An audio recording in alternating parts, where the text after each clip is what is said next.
Donc, je vais parler de l'oscillation nord-atlantique, et puis je vais balayer toutes les échelles de temps, donc de la météo, des échelles météo-climat.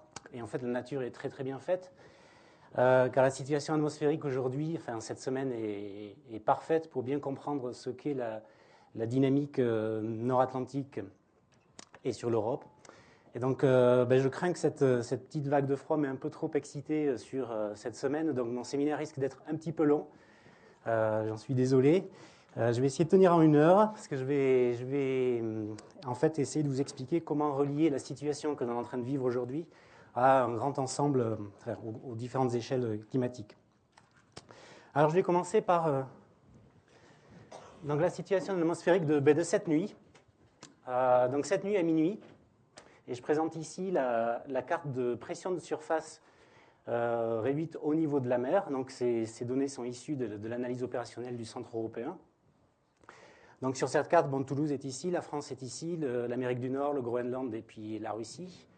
On remarque donc sur cette carte en fait 3 centres d'action très, très bien marqués. Donc ici sur la Sibérie et toute l'Europe du Nord, un très vaste anticyclone avec des valeurs de pression qui atteignent 1060. On a enregistré jusqu'à 1070 il y a à peu près une semaine dans cette zone-là. Donc si vous regardez votre baromètre, je ne suis même pas sûr que le 1070 soit une graduation sur votre baromètre pour vous dire la force de cette pression-là. Donc je reviendrai évidemment là-dessus au cours de mon séminaire. On voit également sur le continent nord-américain des pressions aussi relativement fortes, autour de 1040 hectopascales, et puis sur l'ouest du bassin atlantique, le Groenland, la mer du Labrador, un minimum de pression, ici 981 hectopascales.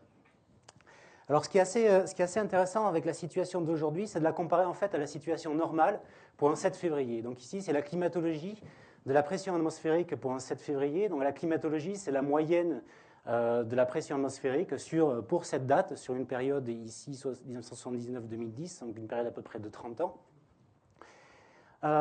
Donc on fait la moyenne sur ces 7 février, on ne garde que la partie cycle saisonnier, que la partie harmonique du cycle saisonnier. Et donc on voit que la climatologie de la pression de surface se caractérise en fait par un dipôle de pression, mais un dipôle de pression entre le nord, et en particulier ici avec un minimum de pression sur l'Islande, donc c'est la fameuse dépression d'Islande, et un maximum de pression ici au niveau de la ceinture subtropicale, avec ici les Açores, c'est le fameux anticyclone des Açores.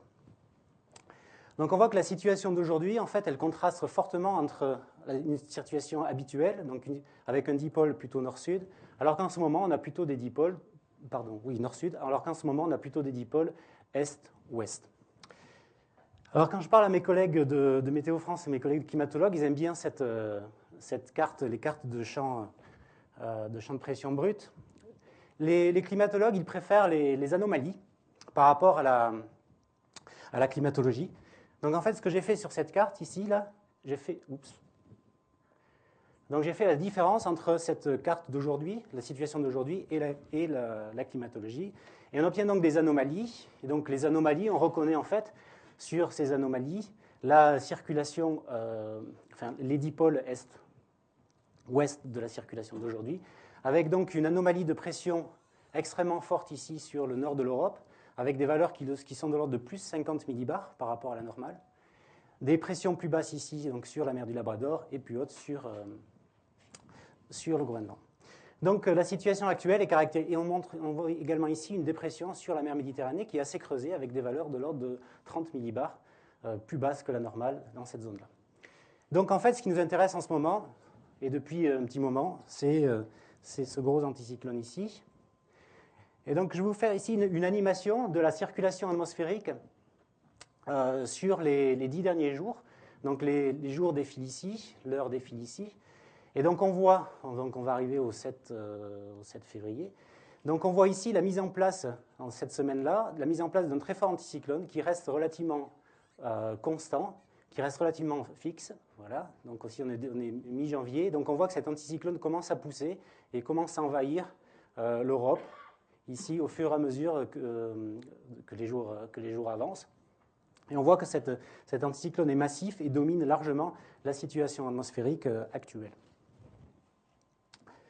Alors, je vais replacer ça dans un contexte encore un peu plus grand, et je vais partir, au lieu de vous présenter ici la circulation atmosphérique, non pas sur les 10 derniers jours, mais sur le dernier hiver, donc depuis le 1er décembre jusqu'à aujourd'hui. Donc, toujours pareil, les jours défilent ici. Et donc, on voit sur cette animation ici toute la complexité de la circulation atmosphérique sur l'Atlantique Nord.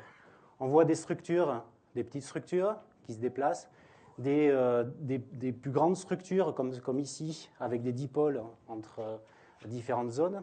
On voit donc des systèmes qui se déplacent vers l'ouest, des systèmes qui se déplacent vers l'est. En fait, tout ça est extrêmement confus.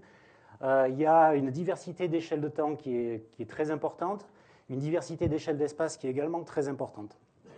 Alors, si je fais, je pense, un sondage ici sur quelle est la caractéristique principale de la dynamique nord-atlantique en voyant cette animation, je pense que j'obtiendrai une grande diversité de réponses. Alors, j'en ai présupposé certaines. Donc, comme je vous disais, une variété des échelles spatiales très importante. Alors, l'échelle synoptique, elle est de l'ordre de 1000 à 2000 km, donc c'est les petites tempêtes là, qui se développent. Et qui se développe généralement par ici, voilà, comme celle-là. J'ai raté, je pensais qu'elle allait partir comme ça. Donc, qui se développe généralement vers Terre-Neuve et puis qui traverse l'Atlantique, qui vient toucher l'Europe. Ce qu'on appelle des téléconnexions, ce sont des zones en fait, où la pression varie en opposition de phase et avec une structure spatiale assez grande. Donc, il y a des propagations selon le courant d'ouest, des propagations rétrogrades, en particulier par ici, la présence de structures stationnaires qu'on peut voir, comme la situation que je vous ai présentée précédemment. Des perturbations orographiques, le Groenland, on voit qu'ici le Groenland a un effet important sur ces tempêtes et sur ces mécanismes, sur cette dynamique. Et donc le but de ce séminaire, c'est essayer de simplifier tout ça, à la fois en échelle de temps et en échelle d'espace. Alors, donc je vais séparer mon séminaire en deux parties. Donc la première, je vais vous présenter une vision qui est dynamique de la circulation nord-atlantique en faisant le lien entre la météo et le climat. Et dans cette partie-là, évidemment, je parlerai de l'oscillation nord-atlantique. Et la deuxième partie, je vais vous présenter donc, les facteurs que j'ai appelés externes à cette dynamique nord-atlantique. Donc des facteurs qui sont en dehors de cette zone et qui peuvent être source de prévisibilité, de prévision, et associés à ces facteurs externes. Alors tout d'abord, pour simplifier le problème, je vais un peu m'élever en altitude. Et je vais parler donc je vais me lever à peu près vers 5000 mètres. Alors ici, je vous ai représenté, donc ça c'est la même carte que tout à l'heure, c'est l'anomalie de pression. Par exemple, je prends cette petite dépression ici sur la mer Méditerranée, et je fais une coupe, je prends un point ici, je fais une coupe de cette pression, une coupe de l'atmosphère, donc je m'élève en altitude, ici en altitude, ce minimum de pression est ici, et je regarde en fonction de l'altitude, les isopressions. Donc, je prends une isopression, par exemple, c'est un 100 millibars, et donc cette isopression est ici. Et donc, comme on a une anomalie de pression minimale ici, une anomalie négative de pression sur la mer Méditerranée, en fait, tous les isopressions plongent au niveau de ce minimum. Et donc, on a ce qu'on appelle une anomalie de géopotentiel qui est exprimée ici en mètres, c'est-à-dire c'est l'anomalie d'altitude de cette isopression, c'est un 100 millibars. Si j'avais pris l'isopression 950 millibars ici, ou 1000 millibars, en fait, cette isopression toucherait le sol. Donc on voit en fait qu'on a une structure qui est relativement homogène sur la colonne. Et donc on va se placer ici à ce niveau, c'est 1000 mètres, donc le géopotentiel à 500 millibars. Le géopotentiel à 500 millibars, voilà l'anomalie ici que j'ai représentée pour cette nuit, pour ce jour du 7 février. Et donc on voit très bien qu'on a une bonne concordance entre les anomalies de pression de surface et les anomalies de géopotentiel à 500 millibars, ce qui montre bien que ce petit cartoon là que je vous ai présenté marche relativement bien, en particulier sur l'est du bassin atlantique et l'Europe. Marche moins bien ici dans les zones de tempête. Mais on va se concentrer ici sur cette zone-là. Alors de la même manière, quand on a une hausse du géopotentiel, comme ici, on a une remontée des isopressions avec une anomalie positive de géopotentiel. Donc on va se placer en altitude et le champ que je vais utiliser maintenant, c'est ce champ de géopotentiel. Alors pourquoi on prend le champ de géopotentiel? Parce qu'il a de gros avantages. Le premier, enfin on dit qu'on est à ce niveau-là, donc autour de 5000 mètres, on est dans une atmosphère qui est dite libre. Donc, on minimise en fait les effets orographiques, en particulier le Groenland sur la zone Atlantique Nord. On maximise les connexions entre les tropiques et les extratropiques à ce niveau-là. Et en plus, bon, il y a un équilibre physique et dynamique qui est très intéressant, c'est l'équilibre géostrophique qui est dominant. Alors l'équilibre géostrophique, c'est l'équilibre entre en fait donc ici, si j'ai une bosse, une anomalie de géopotentiel positive, par exemple ici, donc on a un équilibre entre la force de Coriolis et les gradients de pression qui tendent à faire que les courants en fait, tournent dans le sens des aiguilles d'une montre ici, lorsqu'on a une bosse, c'est-à-dire un maximum de pression. Et là, on voit que ça marche relativement bien pour le géopotentiel. Donc ici est représentée cette fois l'anomalie de géopotentiel pour le 31 janvier, donc c'est le début de la vague de froid, avec superposé les vents à 700 millibars, donc les vents à peu près à 3000 mètres. Et donc on voit bien la circulation cyclonique ici la circulation anticyclonique autour donc, de ce maximum de géopotentiel, la circulation cyclonique autour de ce minimum de géopotentiel, et on voit ce qu'on appelle le Moscou-Paris. Le Moscou-Paris, donc c'est des vents d'est qui partent, alors la France est ici, Toulouse est là, Moscou est à peu près par ici, donc c'est des vents d'est en fait qui amènent de l'air froid sibérien ici vers l'Europe de l'Ouest, et qui convergent ici sur la France. Alors le 31 janvier, c'est le jour où il y a eu une forte chute de neige, de la Normandie jusqu'à la Côte d'Azur ici. Et donc on voit bien la convergence ici du flux des vents d'est vers la France, avec ici des vents d'ouest ici qui pénètrent. Et ce qu'on voit bien aussi, c'est que la circulation d'ouest, qui est classique, hein, donc ici on est vers le Pacifique, là, avec cette carte un peu déformée, c'est assez bizarre de voir le Pacifique ici, mais on est vers le Pacifique, l'Amérique du Nord est là, et donc Terre-Neuve est ici. Donc vous voyez une circulation d'ouest en fait, qui se trouve bloquée ici au large de l'Europe, et qui donc contourne en fait cette zone ici, vers le nord, et puis vers le sud. Le 31 janvier, il faisait à peu près moins 15 au niveau de l'Allemagne, au niveau de Strasbourg. Il faisait plus 3 degrés au niveau du Spitzberg. Donc on avait en fait une inversion totale ici des températures. Il a plu au niveau du Spitzberg. Et la glace ici, qui est normalement présente dans cette zone, les mers de Kara, est en train de fondre de manière extrêmement rapide. Donc c'est le Moscou-Paris.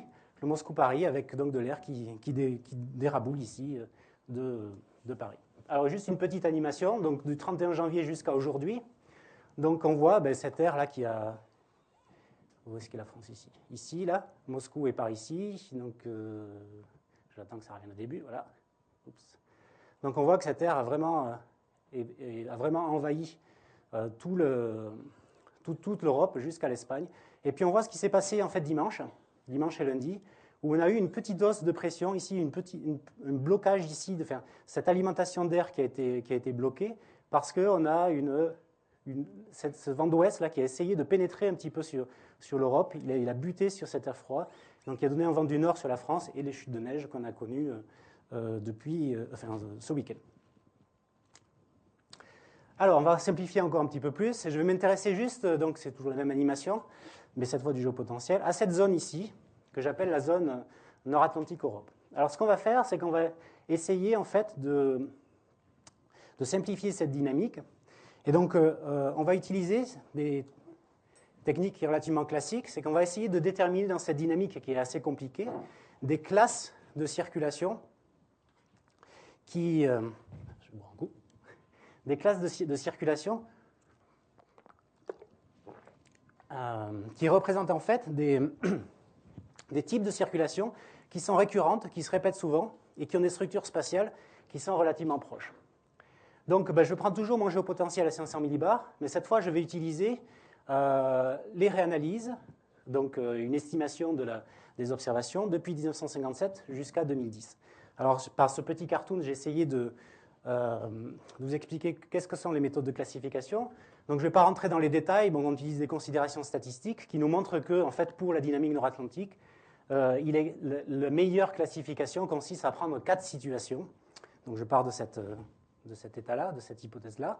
Et donc, ce que je fais, c'est que donc chaque boule ici représente un jour de la circulation atmosphérique sur la période 1957-2010. Et ce que je fais, c'est que je regarde dans ces jours quels sont les cas qui, en fait, sont les plus différents. Donc, ce sont les cas qui, en fait, maximisent la variance entre les différents clusters ou les différents noyaux, les différentes classes. Et ensuite, ce que je fais, c'est faire une classification selon des critères de similarité. Ben à chaque jour, j'attribue une classe et je construis en fait un ensemble, je construis en fait quatre classes ou quatre populations qui correspondent à tous ces, à toute cette circulation.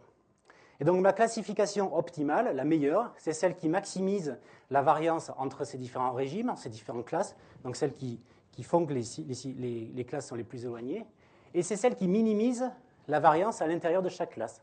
Donc je regarde à l'intérieur de chaque classe, et il faut que mes circulations soient les plus proches. Donc on a ces deux critères-là. Donc on fait ça sur le géopotentiel à 500 millibars, et on obtient quatre circulations qu'on appelle régimes de temps.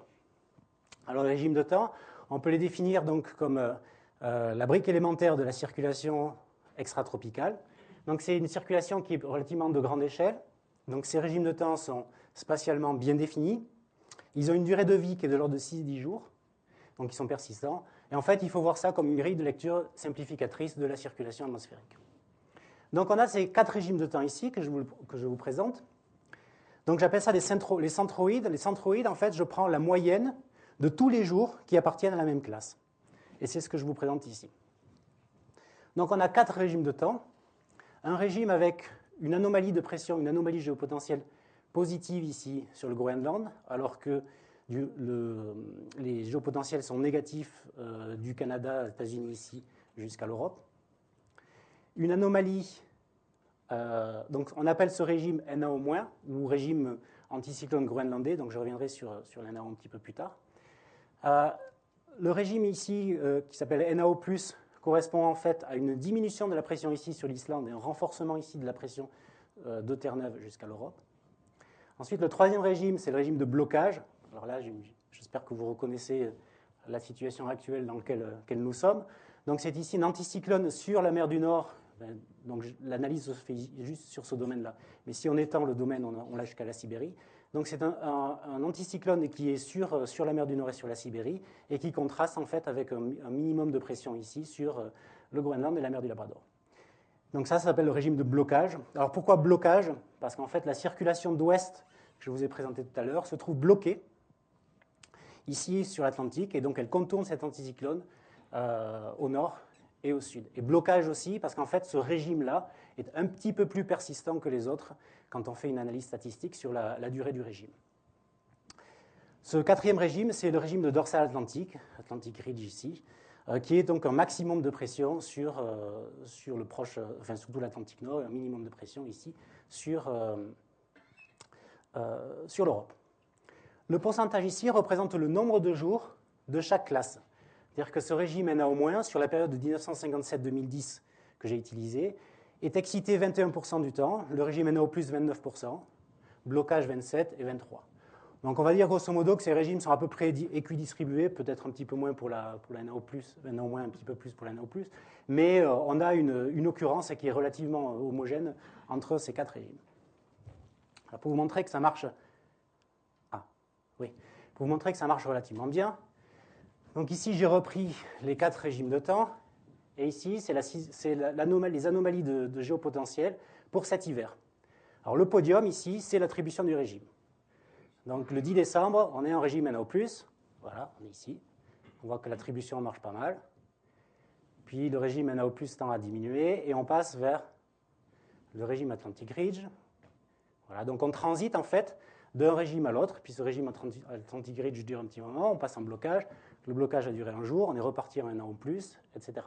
Donc ce que je vous montre ici, c'est qu'en fait la classification qu'on a obtenue n'est pas débile, c'est qu'on retrouve, ce n'est pas juste un artifice statistique, on retrouve vraiment dans les circulations journalières les signatures de ces régimes de temps. Donc ces régimes de temps qui peuvent être considérés selon certains auteurs comme des attracteurs de la circulation atmosphérique. Donc voilà, là on a un bel Atlantic Ridge au début du mois de janvier, puis on passe en blocage, etc. Donc, je ne vais pas attendre aujourd'hui, on n'a pas fini.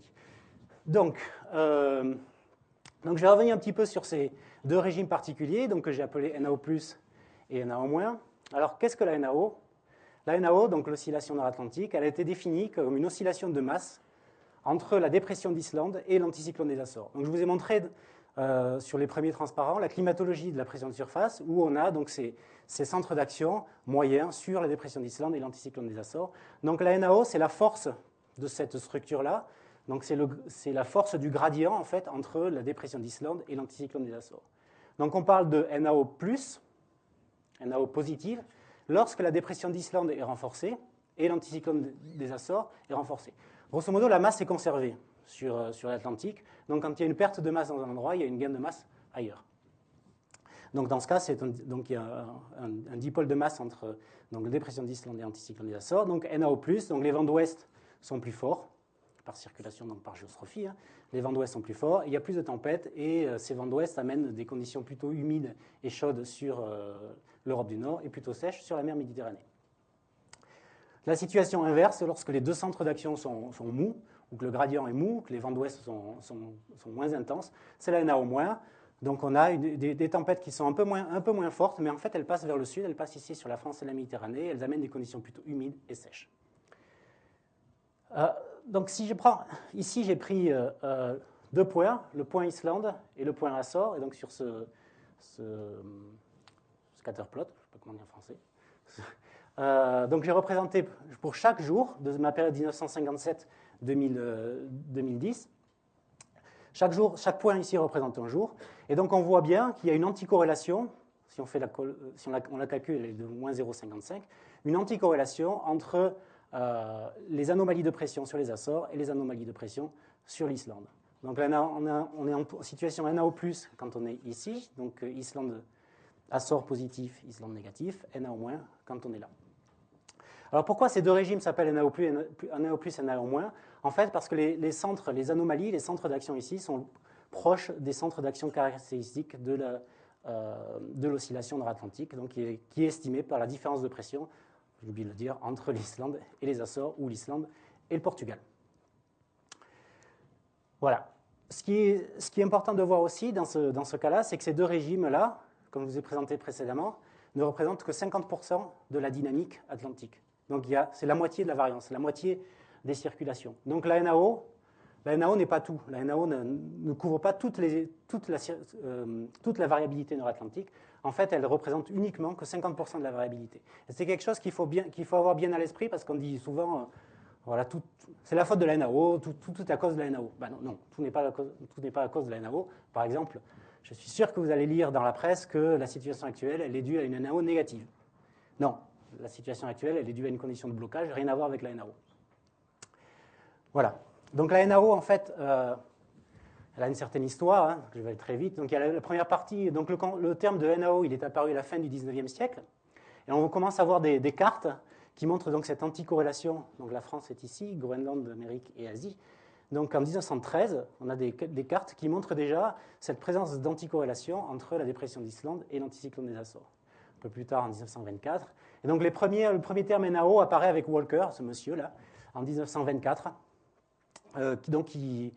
qui a fait des études donc, descriptives et statistiques en fait, des anomalies de pression atmosphérique sur cette zone-là. Donc l'époque moderne, je dirais post-guerre, après 1950, où en fait la NAO elle peut être comprise comme ou estimée par d'autres mécanismes physiques. Alors Rossby appelait la NAO l'index zonal, parce qu'en fait c'est la différence de pression entre Islande et les Açores, donc ça contrôle les vents, donc ça contrôle la circulation zonale, la circulation d'ouest. Donc il y a l'école Wallace, Barston qui montrent qui font rentrer la NAO dans le grand terme générique de téléconnexion. Donc téléconnexion, ce sont des zones séparées spatialement, mais qui covarient ensemble. Donc ici l'Islande et les Açores. Vers les années 80, donc, il y a les types ou les régimes de temps qui commencent à apparaître avec les notions de blocage. Alors, le blocage était apparu un petit peu avant, dans les années 1950, mais cette notion de régime devient un petit peu à la mode. Et puis, il y a les derniers développements, donc ça, c'est les décennies plutôt 2000, avec donc une approche qui est beaucoup plus physique, qui montre en fait que la NAO pourrait être juste le produit de déferlement d'ondes atmosphériques. Et donc ça, c'est l'école Feldstein, Bénédicte et Gwendal Rivière. Donc cette NAO, donc, elle a été étudiée depuis très longtemps. Pourquoi ? Parce qu'en fait, on on a une série qui est très longue et de bonne qualité, une série de pressions entre l'Islande et les Açores. Donc ici, je vous représente, donc cette série remonte autour de 1824, donc je dirais cette série donc, du papier de Julien Catio ici. Donc depuis 1924, on voit, est représenté ici l'indice NAO, donc la différence de pression Islande-Açores, normalisée ici. Et donc on voit en fait une grande fluctuation de cet indice NAO, des fluctuations à l'échelle à la fois interannuelle, d'une année sur l'autre, mais également à l'échelle décennale. On voit plutôt que dans les années 50-60, on avait des NAO négatives, alors que plutôt dans les années 80-90, on avait des NAO positives, également au début du siècle. Mais si on fait passer en fait une analyse spectrale ou une décomposition en ondes sur cet indice, il n'y a pas vraiment de pic de fréquence, il n'y a pas vraiment de fréquence privilégiée de cette oscillation nord-atlantique. Alors il y a des bosses, il y a des petits maximums de puissance à certaines bandes spectrales, autour de 2 ans et demi, autour de 7-8 ans, mais ce n'est pas du tout stationnaire, ce n'est pas stable. Donc on ne peut pas vraiment dire que la NAO a des fluctuations privilégiées. Alors, juste j'attire l'attention sur la dernière partie de cet indice. Donc, cet indice va jusqu'en 2010. Et on voit que l'hiver 2009-2010, en fait, a battu le record de NAO, le minimum de pression jamais enregistré depuis 1824, avec cet hiver extrême pour la circulation nord-atlantique. Et donc, c'est l'hiver d'il y a 2 ans, donc avec de fortes chutes de neige sur la France, un hiver froid sur l'Europe. Donc le dernier hiver à NAO+, je dirais, c'est l'hiver 2007-2008, sur lequel je reviendrai, et les hivers 1990. Alors cet indice, il a l'avantage, donc parce qu'il a un avantage parce que c'est vraiment une série longue, mais il a aussi des inconvénients. En particulier, ces deux inconvénients, c'est que les points de mesure sont fixes. Et donc, je vous ai montré que en fait, cet indice NAO ne capture pas uniquement la circulation zonale, mais également capture, parce qu'il est fixe, d'autres situations atmosphériques, comme la dorsale atlantique ou le blocage, qui ont des anomalies non nulles sur les Islandes et sur les Açores. Donc attention à cet indice, de nouveau, il n'explique pas toute la variabilité nord-atlantique. Et il est pollué donc par la petite échelle météo. Oui, j'ai déjà dit, donc une certaine tendance à attribuer à la NAO toute la dynamique, donc il explique uniquement 50% de la variance. Et il faut garder à l'esprit quelque chose qui est important, c'est que l'indice moyen, comme je vous ai présenté ici, donc j'ai oublié de dire ici que c'était l'indice hivernal, donc c'est la moyenne de la pression sur chaque hiver. Derrière l'indice moyen, en fait, cet indice moyen représente en fait l'intégration de ce qui se passe à une dynamique qui est plus haute fréquence, qui est la dynamique des régimes de temps, la dynamique 6-10 jours. Donc on peut avoir un indice qui est fortement positif ici, mais ça ne veut pas dire, ou ici, mais ça ne veut pas dire que tous les jours ont été NAO. C'est-à-dire que la circulation, l'échelle de temps, la brique élémentaire de la circulation atmosphérique sur l'Atlantique Nord, ce n'est pas la saison, ce n'est pas l'année, ce n'est pas la décennie, c'est autour de 10 jours. Et donc un indice annuel ou saisonnier représente l'intégration de ces entités. Alors, on va essayer de relier maintenant ces indices aux conditions de surface, enfin ces indices, pardon, les régimes de temps en conditions de surface. Donc je reviens ici aux régimes de temps qui, à mon avis, sont plus appropriés pour étudier la dynamique nord-atlantique et ensuite également avoir accès aux impacts, c'est-à-dire aux anomalies de température et de précipitation. Donc ici, j'ai représenté sur ce graphe les anomalies de précipitation, de température sur la gauche et de précipitation sur la droite, associées à chaque régime. Donc ce que j'ai fait, c'est que j'ai pris tous les jours, par exemple de ce régime NA-, j'ai pris tous les jours de cet NA-, j'ai moyenné les conditions de température et de précipitation et j'ai fait la différence avec la climatologie. Donc on se rend compte que lorsque ces régimes NA- sont excités, donc lorsque cette dynamique nord-atlantique est excitée, on a des conditions qui sont plutôt froides sur l'Europe du Nord et plutôt chaudes sur la Méditerranée. On voit également qu'au niveau précipitation, on a des précipitations qui sont plutôt importantes ici sur la péninsule ibérique et sur la France. Pour le régime NAO+, on voit qu'en fait l'Europe est chaude. Et si l'on regarde bien, en fait, on a avec cette classification en régime de temps, on a une information qui est à la fois globale. Par exemple, pour ce régime NAO+, on a des conditions plutôt chaudes sur l'Europe du Nord, sur toute l'Europe du Nord, enfin quasiment toute l'Europe, excepté l'Europe méditerranéenne. Donc une vision un peu globale à l'échelle continentale, mais on a également une vision qui est assez régionale. Alors ici, j'ai fait un zoom sur cette zone ici pour le régime atlantique, enfin dorsal atlantique. Et on voit il y a 3 stations pyrénéennes, là, ici. Et donc on voit que les précipitations, lorsque ce régime est excité, sont quasiment normales sur la France, sauf ici sur la Méditerranée, sur les Pyrénées, pardon, où on a en fait associé à cette circulation, à ce dipôle de pression, on a des vents du nord ici qui déraboulent ici sur la France. Donc on a un blocage ici sur les Pyrénées, et donc on a des précipitations sur les montagnes. Donc ça permet d'avoir une vision globale, une vision régionale, qui est assez intéressante. Donc ça permet d'avoir une vision en moyenne, mais ça permet également d'avoir une vision sur les extrêmes. Alors ici, j'ai pris, je vais prendre mon petit cartoon, je dis que je prends une station, je prends Biarritz par exemple, et je compte tous les jours, je construis la distribution de la température pour Biarritz, par exemple, et je construis ici, donc on va dire que c'est gaussien, ce qui est relativement vrai. Donc j'ai une moyenne ici qui représente au maximum de densité. Donc je fais ça pour tous les jours, de 1957 à 2010. Et je fais ça pour les 4 fois aussi pour les régimes. Alors je définis d'abord des extrêmes. Alors pour moi, mes extrêmes, bon, à Biarritz, on est en hiver. Mon extrême est à peu près à 25 degrés. Et 25 degrés correspond au pourcentage, à 5% de la distribution, au 5e percentile de la distribution. Donc ça, c'est mon extrême chaud. Ici, mon extrême froid qui correspond à peu près à moins 5 degrés. Donc je fais ça 4 fois pour mes 4 régimes de temps. Voilà, donc ici, c'est le régime NAO+, par exemple, où je vois qu'en fait, mon seuil de 25 degrés, donc de 5%, en fait, ici, est atteint 3 fois plus que ma climatologie. Donc ça veut dire que en fait, le régime NAO+, ici, qui fait du chaud sur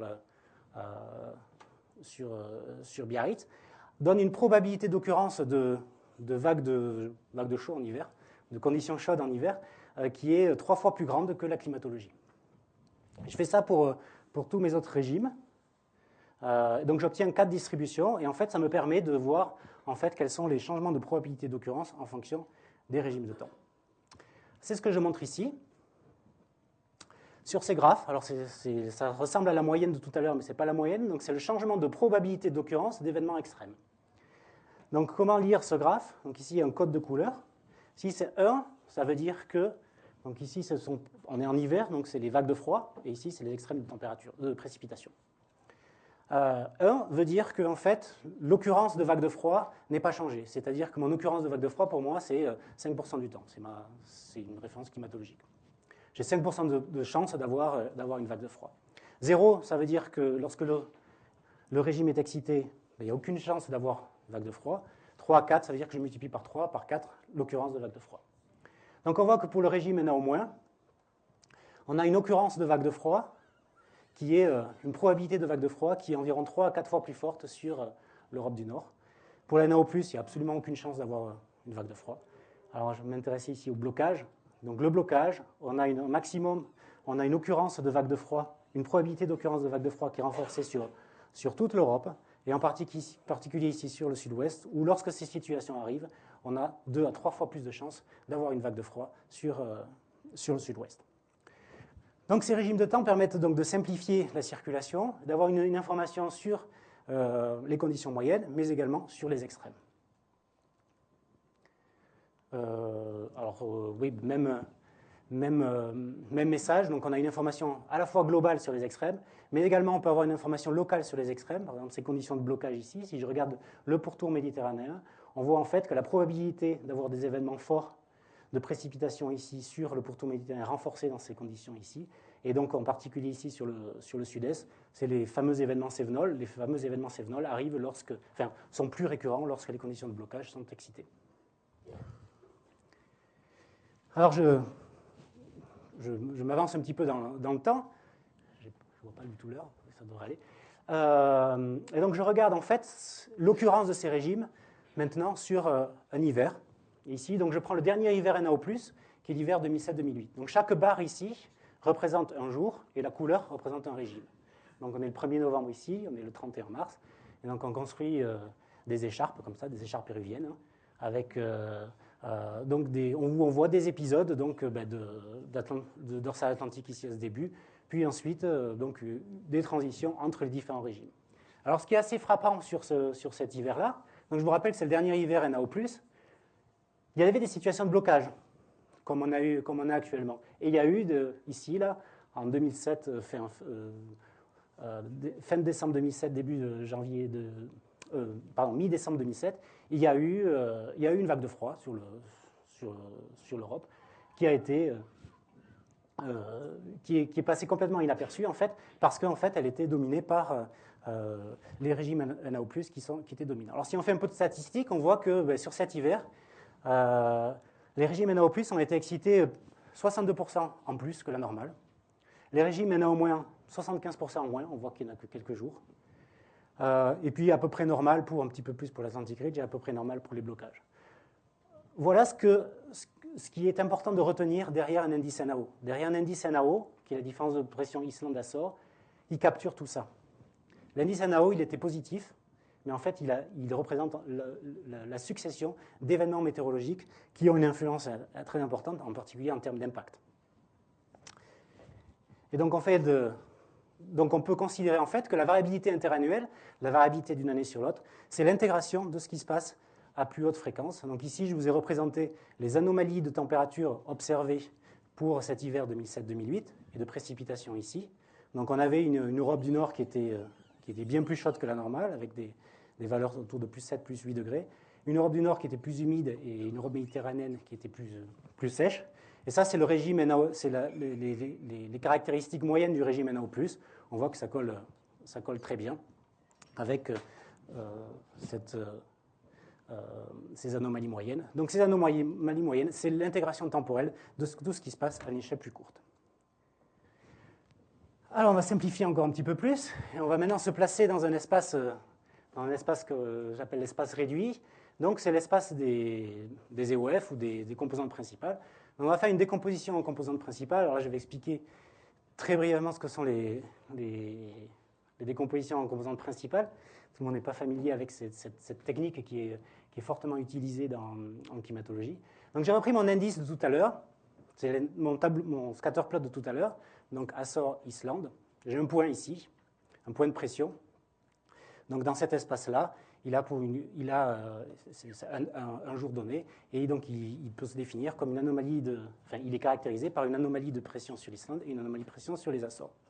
Donc la décomposition en composantes principales, elle cherche à réduire, à simplifier ce nuage de points. Donc ce qu'elle fait, c'est qu'elle cherche à déterminer quelles sont les directions maximales de variance de cette population ici. Et donc si on fait une décomposition en composantes principales, une décomposition en EOF, on voit que la direction du maximum de variance se situe ici, en bleu, et le minimum de variance se situe, le maximum de variance, ou le minimum de variance ici, puisqu'on est un espace à 2 dimensions, donc le deuxième EOF se situe ici. Donc tout point ici peut se reconstruire en fait comme la projection de ce point sur ces directions de variance et sur ces directions de variance. Donc dans le cas présent, c'est facile parce que on est à 2 dimensions, donc il y a Islande et Açores, donc il y a 2 décompositions en composantes principales.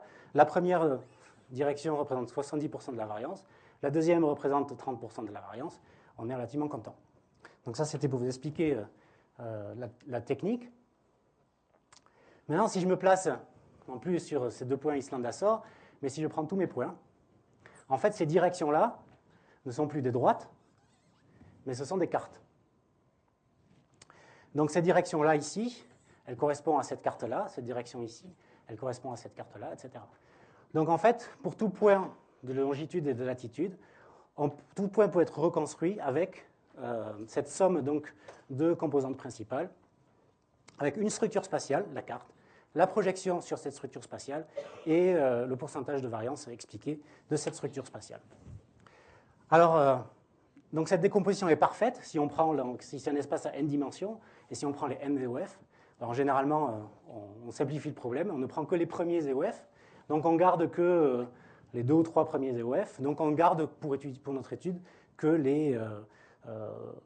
qu'un certain pourcentage de la variance qui a une signification physique, enfin, qui maximise en fait ce qu'on cherche à déterminer.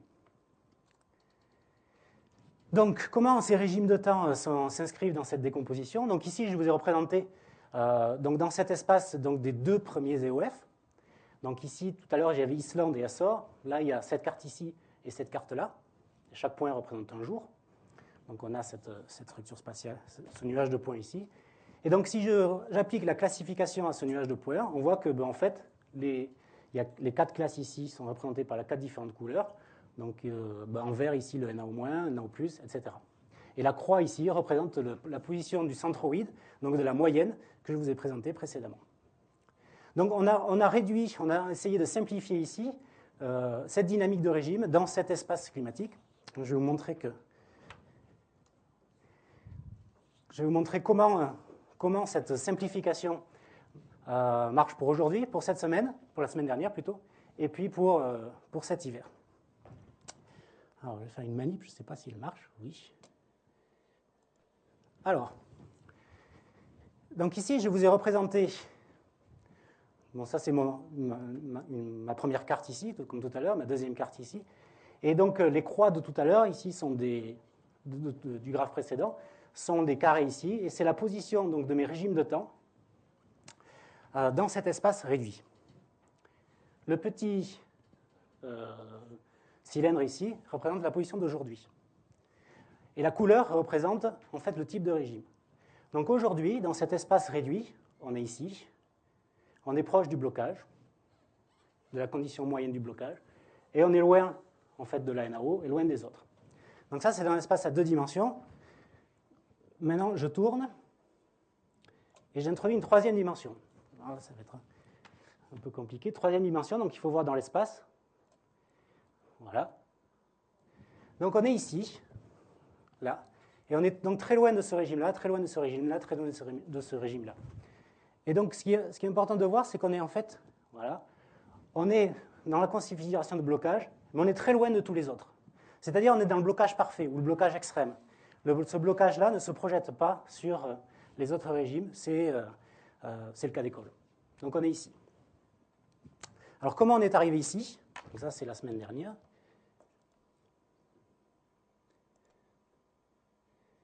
Alors, ça marche? Oui.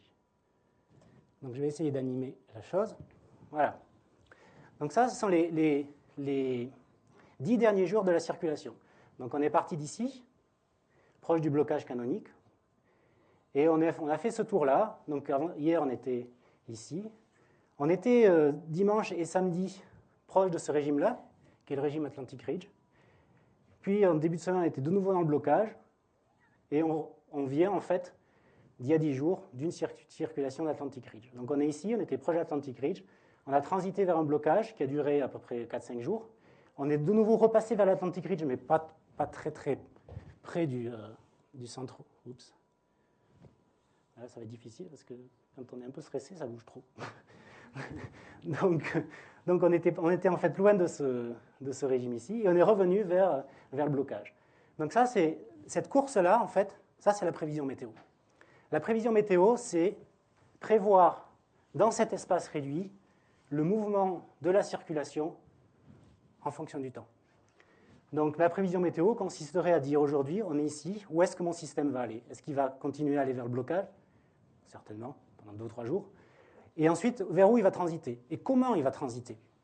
Parce que ce qui est important de voir, c'est non pas qu'il appartient au blocage, mais également comment il se situe par rapport aux autres circulations. Ici, ces deux jours ici, qui sont samedi dernier et dimanche dernier, ce sont la perturbation neigeuse. C'est la perturbation neigeuse qui a affecté la France.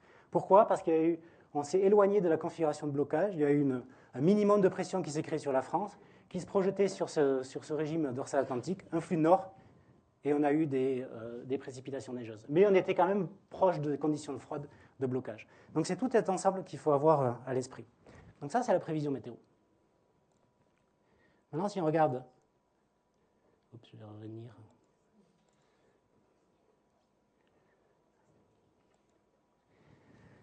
Ça, c'est l'hiver dernier, l'hiver actuel, 1er décembre. 1er décembre, ça c'est la tempête Joachim. 1er décembre, on est resté ici vers la Nao+. On a fait quelques incursions ici vers le régime dorsal atlantique. On a fait un petit peu de blocage aussi. Mais ce qui est important de voir, c'est ça. Jamais. Jamais on est allé dans cet espace climatique-là. Jamais on est allé dans cet espace de NA au moins. Donc on n'a pas eu de configuration comme l'hiver 2009-2010, où c'est des vagues neigeuses qui sont arrivées de l'ouest et qui pénétraient sur tout le continent. On a ici des vagues neigeuses qui viennent un petit peu du nord et qui sont dans des configurations froides. Donc ce que je vous ai présenté avant, c'est la prévision météo. Maintenant, ça, c'est la prévision saisonnière. La prévision saisonnière, elle consiste à quoi? Elle ne consiste pas à dire que le système va passer d'un état ici à un autre. Ça, on s'en fiche totalement. La prévision saisonnière, elle consiste à dire quel est l'espace climatique dans cette situation-là, dans cette simplification-là, quel est l'espace climatique qui va être le plus occupé. Donc, quelle est la probabilité de chance d'avoir de la NA au moins? Quelle est la probabilité de chance d'avoir de la NA au plus? Et où on se situe par rapport aux autres régimes? Ça, c'est la prévision saisonnière. Donc, la prévision saisonnière, même s'il y a une vague de froid ici qui est très importante parce que la configuration de blocage, elle est forte, la prévision saisonnière qui consiste à dire qu'on va se situer dans cette zone-là sera un succès. Si elle consistait à dire qu'on est situé dans cette zone-là, elle n'a pas de succès, ce serait un échec. Et je vais revenir un petit peu là-dessus ensuite.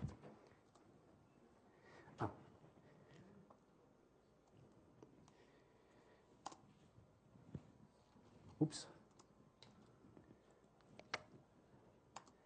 Oui. Donc, je vais essayer de faire résumer cette première partie. Vraiment, il faut que j'accélère. Donc, je vous ai dit que cette vague de froid m'avait un petit peu excité sur le nombre de transparents. Donc, je fais un résumé. Donc, je prends ici, ça n'a rien à voir de physique, j'ai juste construit ça pour essayer de résumer ce que je viens de dire. Donc, on a réduit la complexité du système. On est dans un espace à deux dimensions, direction 1, direction 2, voilà des points. On fait une décomposition en régime de temps, en classes. Donc, on voit qu'en fait, il y a deux classes. Bon, j'ai choisi ça pour bien vous montrer que ça marche. C'est des données synthétiques. Donc, il y a deux classes. Ici, les deux centroïdes par des croix. Puis, je prends le point de Toulouse, par exemple, et je regarde les anomalies de température associées au point de Toulouse. On voit qu'on a un régime qui est plutôt froid. Le bleu, c'est du froid. Plutôt froid, un régime qui est plutôt chaud. Le rouge c'est du chaud. Donc, on voit qu'en fait, ces circulations atmosphériques sont pertinentes, sont discriminantes pour la température. Et puis, on voit, ce que j'ai essayé de vous montrer par les visualisations un petit peu 3D, c'est que ce qui est important également, c'est où est-ce qu'on se situe par rapport au centroïde du régime. Donc, est-ce qu'on se situe proche du régime? Ça, c'est les parangons. Ou est-ce qu'on se situe à l'extrême des régimes? Donc, ça, c'est dans des configurations extrêmes. Donc, ce qui est important de voir, c'est que, non pas l'occurrence du régime en lui-même, la classification du régime en lui-même, par exemple, je prends deux points ici, un point chaud et un point un petit peu moins chaud, qui sont à distance exacte, même distance du centroïde. Donc les flèches ici en mauve sont exactement les mêmes, mais par contre qui sont à une distance différente du régime froid.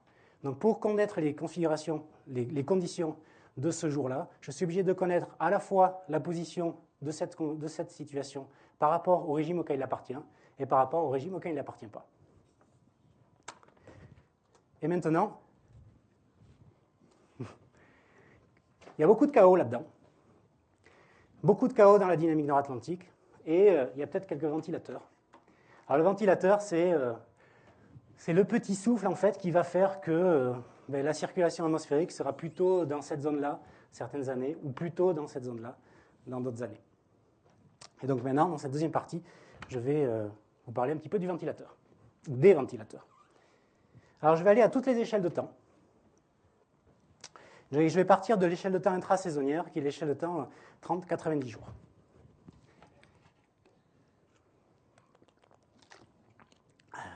Alors, on est parti. Alors, l'échelle de temps 90 jours, il y a une oscillation qui est climatique, qui s'appelle l'oscillation de Madden-Gillian, qui est le mode de variabilité principal de la circulation atmosphérique à ces échelles de temps-là. Alors ici, c'est un mode de variabilité qui est tropical. et qui se caractérise par des anomalies de convection, des anomalies de précipitation et des anomalies de pression. Donc ici, j'ai représenté donc, les jours des fils, une oscillation de Madden-Julian canonique, avec en bleu des anomalies de précipitation, en rouge des anomalies positives de précipitation, un excès de précipitation, et en rouge des conditions de sécheresse. Et donc les jours défilent, et donc on voit que ces structures-là se propagent, donc de l'océan Indien, qui est ici, le Pacifique et l'Atlantique, donc se propagent, naissent à peu près vers l'océan Indien, et puis se propagent le long du rail équatorial, avec une période qui est autour de 30-60 jours. Alors ça, c'est les anomalies de... Je vous ai présenté ces anomalies de convection. En fait, ce qui est intéressant aussi, ce sont les anomalies de circulation associées à cette oscillation de Madden-Julian. Donc la carte ici, l'animation ici, représente les anomalies de pression de surface associées à cette oscillation de Madden-Julian. Le contour ici représente les anomalies de convection. Et donc on voit qu'il y a des anomalies de circulation atmosphérique tropicale qui se déplacent de l'ouest vers l'est, donc avec cette même échelle de temps. Et on voit aussi qu'elle marge ici sur les extratropiques. Donc, on a une vision un peu 3D ici de cette MJO. Donc ici, on va dire qu'on est vers le Pacifique. Pardon, ici, c'est l'Indien. L'Indien ici, le Pacifique ici. On a un excès de convection dans l'ouest de l'océan Indien, une diminution de la convection ici dans l'est de l'océan Indien. Et on a des anomalies de circulation qui sont associées donc, à cette circulation, à cette convection. Alors, pour le MJO, on va faire exactement la même chose que pour les régimes, on va faire des classes. Alors, pour MJO, donc vous allez me croire, hein, donc ça, c'est basé sur l'étude de Wheeler et Hendon en 2004. Cette étude montre en fait qu'on peut déterminer 8 classes de l'oscillation de Madden-Julian. Donc, les 8 classes sont représentées ici, donc l'océan Indien, l'océan Pacifique et l'océan Atlantique. La couleur représente les anomalies de convection et les contours représentent les anomalies de la circulation rotationnelle. Donc, ce qu'on voit, en fait, c'est qu'il y a 8 phases, et on voit que sur ces 8 phases, on voit une propagation, ici, des anomalies de convection, de la phase 1 ici jusqu'à la phase 8, des anomalies de convection de l'ouest du bassin, de l'océan Indien, vers l'océan Pacifique. Et on voit également une propagation des anomalies de circulation du centre du Pacifique vers l'Afrique. Donc l'oscillation de Madden-Julian, généralement, elle est considérée comme une oscillation tropicale, uniquement tropicale. En fait, quand on regarde les anomalies de circulation, c'est uniquement tropical, ou plutôt uniquement même océan Indien, océan Pacifique. Pourquoi? Parce que quand on regarde généralement la convection et les précipitations, en fait, si on regarde les champs dynamiques atmosphériques associés, c'est une oscillation qui est totalement hémisphérique et qui a des impacts également dans les subtropiques. Alors ça, c'est le candidat. Je vais essayer encore de simplifier le problème, simplifier ces 8 phases et les mettre toujours pareil dans cet espace à 2 dimensions. L'espace à 2 dimensions des composantes principales associées à ce champ-là. Donc, la même chose que tout à l'heure pour les régimes de temps, pas être perdu. Mais par contre, vu que ces phases-là ici montrent une propagation, on peut déterminer ensuite quelles sont les phases dans cet espace-là. Donc la phase 1, c'est ce domaine-là. La phase 2, phase 3, phase 4, etc. etc. Et au centre, les jours, en fait, où... les cas où les circulations ne se projettent pas sur cette oscillation de Madden-Julian. Donc ce que je vais vous présenter ici, c'est une petite animation pour l'hiver 2007-2008 de l'oscillation de Madden-Julian dans cet espace-là. Donc chaque point représente un jour et la couleur représente la phase dans laquelle l'oscillation de Madden-Julian se situe. Et les jours défilent ici.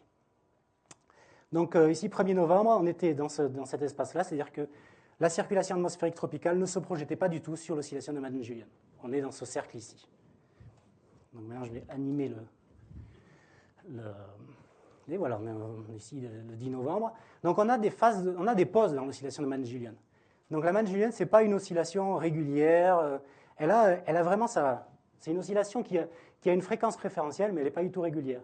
Donc on voit que, en fait, ici, on est parti d'une circulation qui ne se projetait pas dessus. Puis ensuite, on passe donc de la phase 5, 6, 7, 8. Donc on voit la propagation ici, en fait. On suit la propagation associée à la phase de Madden-Julian. Ce qui est important de voir aussi, c'est que, en fait, voilà, elle a des pauses. Elle peut même retourner en arrière, de manière temporaire.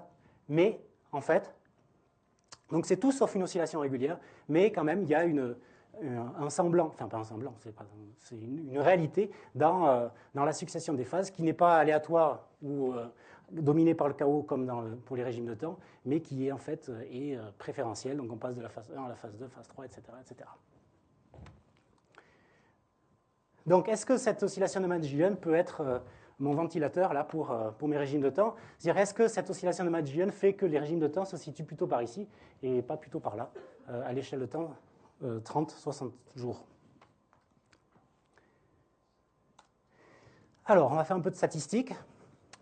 Alors, très simple. Et on va juste compter pour chaque phase de l'MJO le nombre de jours d'occurrence de chaque régime. Alors là, vous allez me croire. Mais pour la phase 3 et pour la phase 4, on voit qu'en fait, ces deux phases-là, phase 3 et phase 4 de l'MJO, favorisent l'excitation des régimes NaO+. Et environ, il y a une probabilité de chance qui est 30% plus forte que l'occurrence climatologique. Et elle défavorise l'occurrence de NaO- par à peu près la moitié. Les phases 5-6 favorisent les blocages, un petit peu. Et les phases 7-8 favorisent la NaO-. 30% de probabilité plus forte. Et défavorise la NaO+, 50%. C'est à peu près symétrique entre ces phases 7-8 et ces phases 3-4. Donc, l'MJO, statistiquement, est un ventilateur pour ma dynamique nord-atlantique. Et puis, cette MJO, elle a un avantage, c'est qu'en fait, cette relation statistique, elle est avec une MJO qui est 10 jours en avance, 5 à 10 jours avant celle des régimes de temps. Donc, en fait, cette MJO, c'est une véritable fenêtre d'opportunité pour la prévision mensuelle. Parce que lorsqu'on connaît la phase de l'MJO à un instant T, 10 jours plus tard, on a une relation statistique sur l'occurrence des régimes, enfin entre 5 et 10 jours plus tard, sur l'occurrence des régimes sur l'Atlantique Nord. Vous allez me dire pour cet hiver. Cet hiver, comment ça marche? Est-ce que l'MJO a été un ventilateur pour cet hiver? Alors, je vais vous présenter exactement le même graphe, la même animation, mais pour cet hiver. Et je vais faire donc j'ai rappelé ici l'occurrence statistique, la relation statistique, donc 3-4 NaO+, 5-6 blocage, 7-8 NaO-. Le code de couleur est ici. Et j'ai représenté donc sur ce graphe le point MJO du 1er décembre. Non, pardon. Le point ici, la couleur représente le régime de temps associé au point MJO 7 jours avant. En d'autres termes, ici, je suis le 1er décembre. Le régime qui était excité, c'était le régime NaO+. Et la MJO 7 jours avant, le 23 novembre, était ici. Donc, la MJO sera un ventilateur, comme la climatologie, si les régimes de cet hiver sont rouges en 3-4, sont plutôt bleus en 5-6 et plutôt verts en 7-8. Et donc, je vais partir du 1er décembre jusqu'à aujourd'hui. On est ici. Donc, la MJO, au 16 décembre, elle était ici. Elle était active en phase 2, 3, 4, en phase 3, 4. Et on avait des régimes NaO+. Puis elle s'est arrêtée. On a eu des régimes Atlantic Ridge, on est reparti ici. On a eu des épisodes de blocage. Et elle s'est de nouveau arrêtée. Et on ressort ici, on est 21 janvier, 22, 23, on arrive vers chez nous. En blocage, on est ici, on est bleu. Et là, je ne sais pas. Parce que la MJO, elle fait ça. Mais bon, c'est dans 10 jours, donc ça, c'est la prévision, quoi. Donc, pas si mal.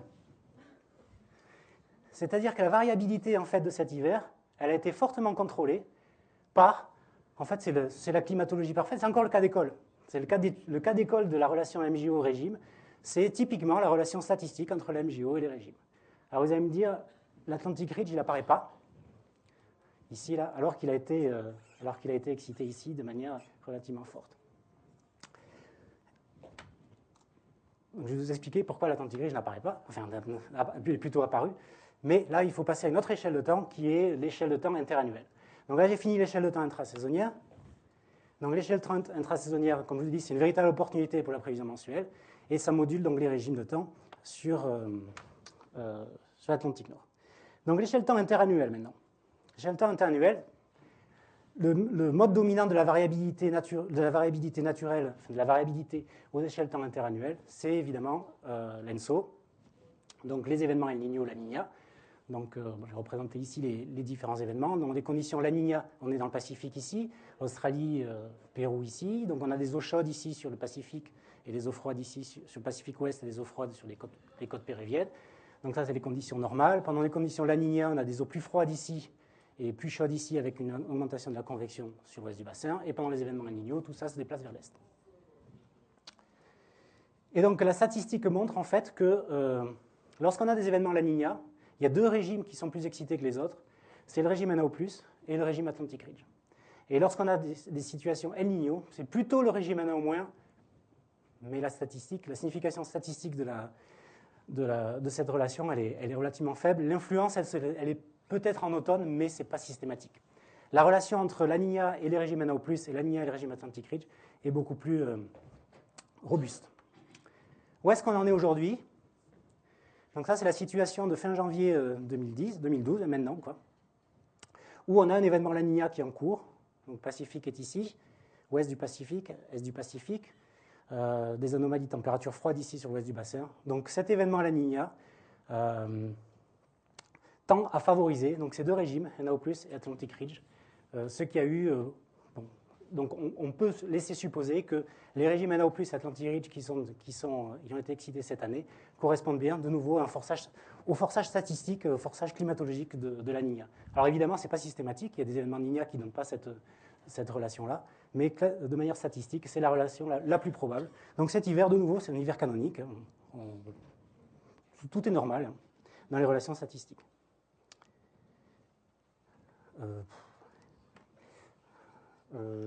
Bon, je continue. Donc, je reste toujours à l'échelle de temps interannuel. Maintenant, je me focalise ici sur... donc, l'échelle de temps interannuel, c'est tout ce que je vous ai montré, le mode dominant, le ventilateur dominant, c'est l'ENSO. Mais un autre ventilateur ici qui est assez intéressant, c'est la mer du Labrador. Donc, ici, j'ai représenté les anomalies de température à 2 mètres, issues de la analyse RA40, qui est associée à chaque régime. Donc, toujours même technique, je prends tous les jours associés au régime donné et je calcule les anomalies de température associées. Donc le régime NA- est caractérisé par des températures plus chaudes que la normale ici sur la mer du Labrador, plus froides que la normale ici sur mer du Nord et puis les mers de Jean, et ici le long du Gulf Stream. Si l'on regarde la relation statistique entre ces structures de température et la dynamique atmosphérique, de nouveau, il y a un déphasage dans le temps, c'est que le maximum de covariance est obtenu lorsque les anomalies de température de surface de la mer, ici SST, lorsque les régimes de temps précèdent l'océan, donc précèdent les anomalies de température de surface de la mer, de l'ordre de 3 à 8 semaines. Ce qui tend à montrer que l'atmosphère, en fait, est un forçage pour l'océan Atlantique Nord. Alors l'atmosphère va créer ici, donc lorsqu'on a beaucoup de NA- ici, on a donc des anomalies de température de surface de la mer positives ici. Mais ces anomalies de température de surface de la mer, elles s'inscrivent également en profondeur. Donc là, sur ce petit schéma, je vous ai présenté, c'est la configuration classique d'un profil océanique, avec ici donc la température, ici la profondeur, le profil de température classique avec une couche mélangée, et ensuite une stratification en subsurface. Donc ici, par exemple, c'est la mer du Labrador, et ma couche mélangée, c'est 500 mètres. Je suis une année où il y a beaucoup de NA-, donc j'ai des anomalies de température chaude ici en surface. Donc en fait, ces anomalies de température chaude en surface, elles s'inscrivent également en profondeur, donc avec ici donc des anomalies de température qui sont visibles jusqu'à une couche de mélange qui est moins grande que la climatologie, évidemment, mais qui est autour, on va dire, de 200-300 mètres. Et donc ça c'est quelque chose qui se construit au fur et à mesure du temps, au fur et à mesure de l'hiver, qui reste là, donc qui s'approfondit, etc., suivant l'occurrence des régimes. Et arrive l'été. L'été, donc il y a une stratification qui est extrêmement rapide de l'océan, avec un chauffage donc, des températures de surface ici océanique. Et donc mon profil devient ici, se chauffe ici avec une couche mélangée ici, qui est la couche mélangée d'été, qui est toute petite, par rapport à la couche mélangée d'hiver, qui est elle très grande. Et donc en fait, durant l'été, cet excès d'énergie là qui avait été stocké, qui avait été créé ici par le régime Na-, cet excès d'énergie, en fait, il est préservé ici, sous cette couche d'été. Et ce qui se passe, c'est que l'hiver suivant arrive, et tout ça, c'est remélangé. Donc, en fait, les anomalies d'énergie chaude ici, enfin, des anomalies d'énergie, température chaude, qui étaient stockées sous la couche de mélange, ben, elles vont recrever la surface. Elles vont recrever la surface, et la question est de savoir est-ce que ça influence l'atmosphère, évidemment. Alors, ce qu'on a fait, c'est qu'on a utilisé un modèle, qui est le modèle de circulation générale du NCAR, et on a introduit en été, de manière artificielle, des anomalies de température sous la couche de mélange d'été. Ici, c'est donc, je vous présente un profil de la température. Donc la surface est ici, on est à 200 mètres ici. 30 degrés nord, 60 degrés nord. Donc j'ai représenté ici, alors il faut se tourner là. Là, le Groenland est ici, l'Amérique du Nord est ici. Donc c'est une coupe ici à 60 degrés nord là, de la température. Donc on a ici, on est en mer du Labrador, et ici, on est au large de Cap Hatteras. Là. Donc on a introduit dans le modèle des anomalies de température, et on laisse évoluer le modèle, et on fait plein de simulations, on fait plein de membres pour savoir si lorsque ces anomalies vont réémerger, alors ça s'appelle la réémergence, si lorsque ces anomalies vont réémerger, elles peuvent influencer de nouveau l'atmosphère. Voilà. Donc le petit film avec donc, les jours défilent. Et donc on voit comment évoluent ces anomalies de température. Alors en septembre, elles diffusent un petit peu, ça c'est l'océan. Et puis l'hiver arrive, donc la couche de mélange descend, hein, ça s'approfondit, ça brasse. Et ce qu'on voit, c'est qu'en fait, donc, ces anomalies, elles réémergent. Elles réémergent vers la surface au fur et à mesure que la couche de mélange descend.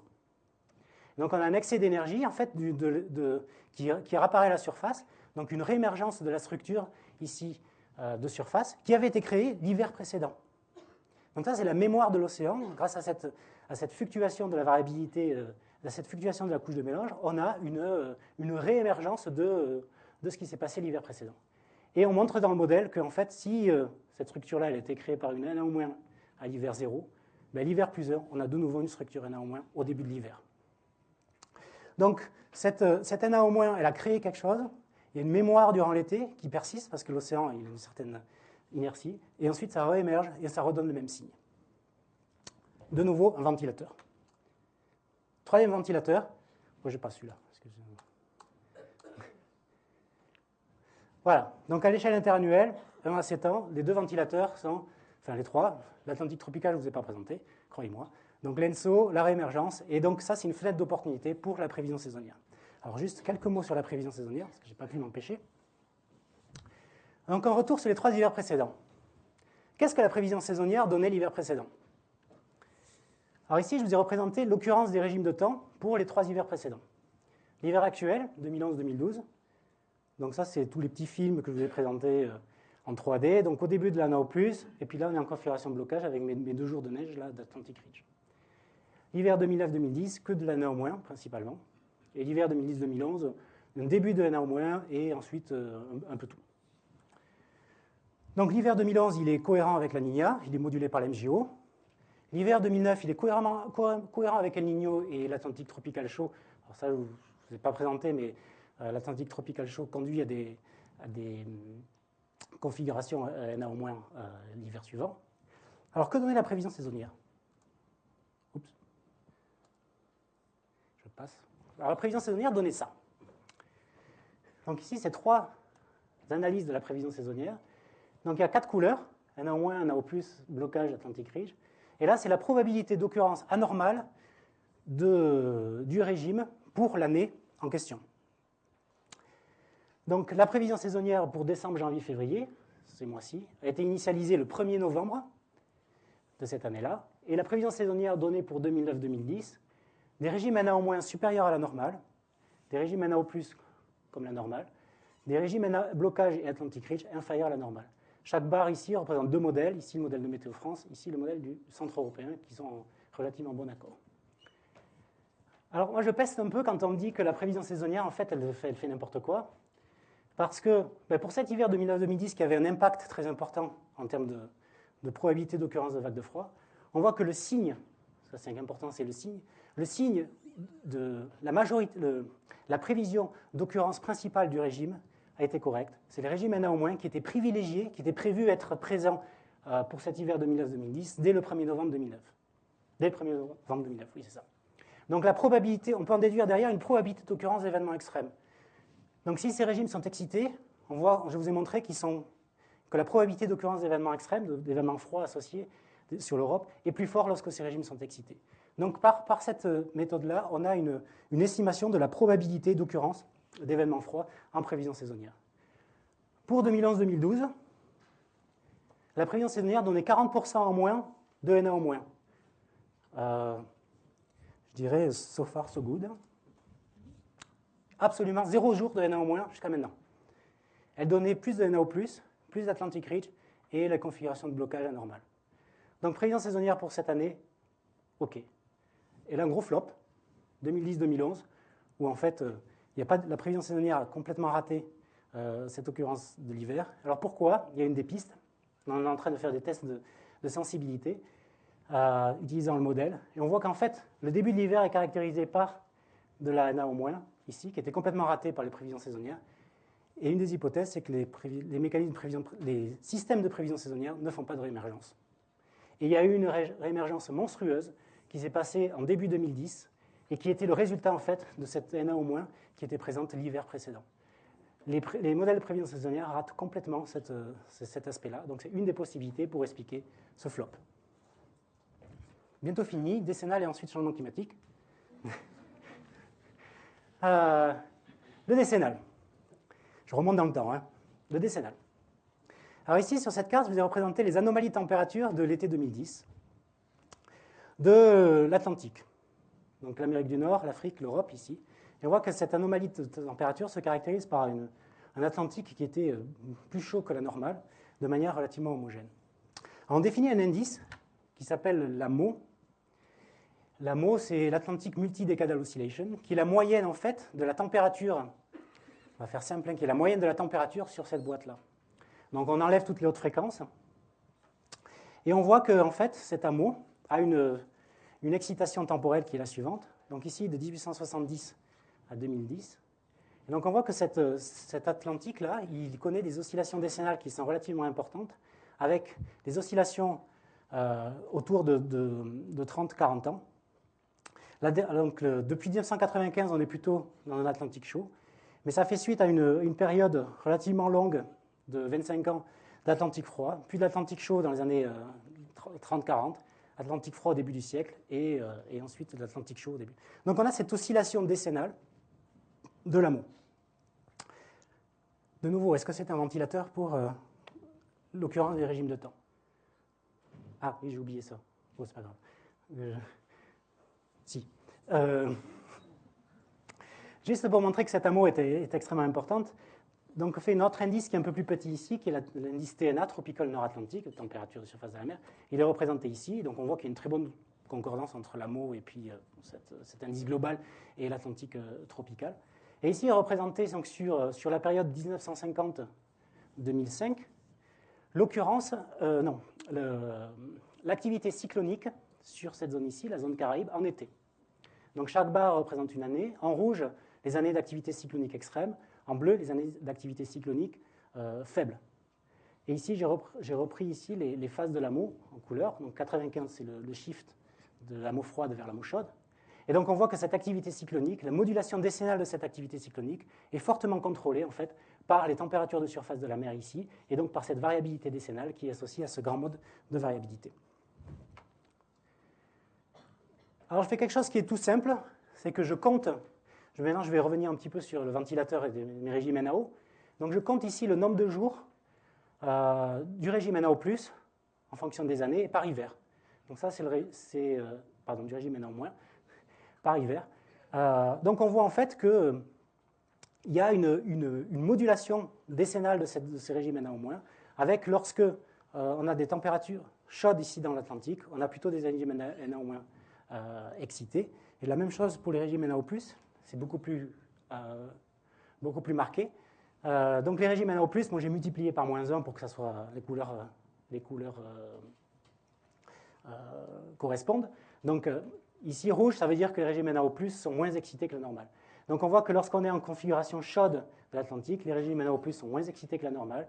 Lorsqu'on est en configuration froide, les régimes NAO+, sont plus excités que la normale. Par contre, Atlantic Ridge et blocage, aucune relation statistique là-dessus. L'AMO, c'est quoi? Donc l'AMO, sur certains auteurs, elle est liée à la circulation thermohaline. Et ce qui est intéressant de voir, c'est que d'après les modèles, cet AMO serait le résultat, donc lorsqu'on est en configuration chaude ici dans l'Atlantique, cet AMO serait le résultat d'une accentuation de la circulation thermohaline. Et il y a un déphasage dans le temps, c'est-à-dire que lorsque la circulation thermohaline s'accélère, on a une AMO qui est plutôt positive, environ 5 à 10 ans après.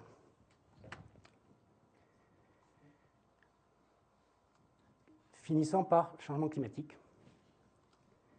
Changement climatique. Alors, changement climatique, on fait évidemment des projections climatiques. Projections climatiques, donc c'est l'utilisation d'un modèle. Pour les projections climatiques, on se fiche complètement des conditions océaniques actuelles.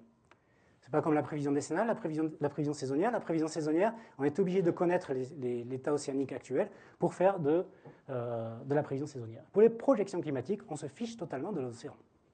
Ce qui est important, c'est les scénarios d'émissions, de concentration de gaz à effet de serre qui sont donc introduits dans le modèle. Donc la prévisibilité aux échelles de temps supérieures à la décennie, elle ne vient pas du tout des conditions initiales de l'océan, elle vient des conditions aux limites du système, des conditions de forçage du système, et donc on dit que c'est une prévisibilité de deuxième espèce. Et donc ce qu'on fait, c'est qu'on fait un ensemble de simulations, on fait donc des projections climatiques et non pas des prévisions climatiques. Donc on entend souvent que le GIEC ou les climatologues font de la prévision climatique. Les climatologues n'ont jamais fait de prévision climatique pour ce problème de changement climatique. Ils ont fait des projections climatiques parce qu'en fait, ils se fichent. La prévision, c'est l'utilisation de la condition initiale. La condition initiale, elle n'est pas utilisée pour les projections climatiques. Ce qui est important, ce sont les scénarios climatiques. C'est pour ça qu'on utilise le terme de projection. Donc la confusion, ça peut paraître du vocabulaire, mais ça ne l'est pas du tout. Parce que ça a des implications fortes. Par exemple, on a pu entendre que les climatologues n'ont pas pu prévoir la modulation du réchauffement sur les années 2000. Les climatologues n'ont jamais cherché à prévoir la modulation du réchauffement sur les années 2000. Les climatologues ont cherché à prévoir uniquement la réponse du système climatique au forçage par les gaz à effet de serre, au forçage externe. Donc on fait différents scénarios. Donc ici représenté dans la courbe que vous connaissez déjà certainement. Donc c'est les températures de surface de la mer moyennées, des températures de surface moyennées, donc 1950 à 2010. Chaque couleur représente un scénario, et donc c'est le changement associé à chaque scénario. Donc le scénario optimiste, qui en 2100 donne des températures autour de 2 degrés, médian autour de 2,53 degrés, et pessimiste ou réaliste, je ne sais pas, autour de 4-5 degrés. Alors, est-ce que les régimes de temps vont changer en fonction du temps utilisant ces scénarios? Donc là, j'ai repris une étude issue de la thèse de Julien Bouet qui montre qu'en fait, donc ici est représenté l'occurrence, le changement d'occurrence de mes 4 régimes classiques, NO-, NO+, blocage Atlantic Ridge, donc ils sont représentés ici sur des boîtes ici, sur des barres. Chaque couleur représente un régime, et chaque barre représente un modèle. Les modèles disponibles sur la base CMIP3, donc la base du prochain GIEC, donc entre 2070 et 2100.